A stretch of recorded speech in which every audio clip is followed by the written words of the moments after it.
Muling nagpaabot po ng tulong ang ACT-CIS sa party list sa mga nasalanta po ng Bagyong Christine sa Bicol Region. 500 sako ng bigas yan na itinaan sa Angat Buhay Foundation matapos pong manawagan ng donasyon si dating VP, Vice President Leni Robredo. Narito ang report.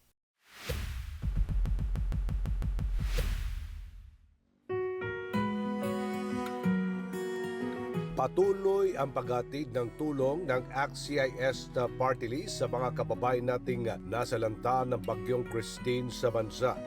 Una na ang pagpapaabot sa Philippine Coast Guard ng 1,000 sakong bigas at 1 million pesos cash aid na donasyon sa mga nasalanta ng bagyo sa Bicol Region.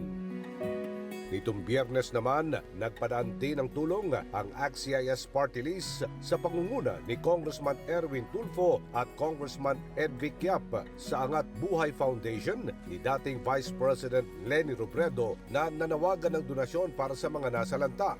Kahapon, nagpadala na kami ng ACT-CIS dun sa Coast Guard na 1,000 kasi Admiral Gavan said sila nang bahala magdala sa Bicol kasi wala naman kaming transport. We also saw the message of Vice President Leni na kailangan din daw nila sa Angat Buhay.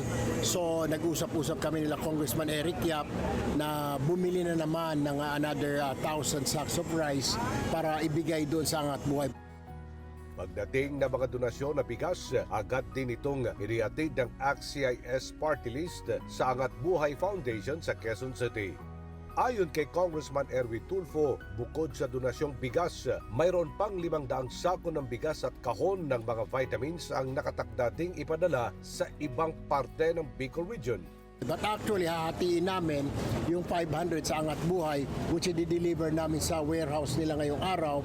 Then yung 500, may isang grupo na naman na magdadala daw sa Bicol. So, we're fortunate na may mga sasakyan kaming paglalagyan ng mga bigas namin para maidala sa Bicol.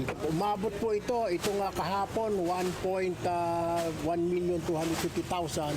Tapos ito na naman ngayon, another 1,250,000. And then we're preparing naman for Benguet, another 1 million na ipapadala po namin sa Cordillera region. Nangako naman ang ACT-CIS Party List na patuloy ang gagawing pagtulong at pagbibigay ng donasyon sa mga naging biktima ng Bagyong Christine sa bansa.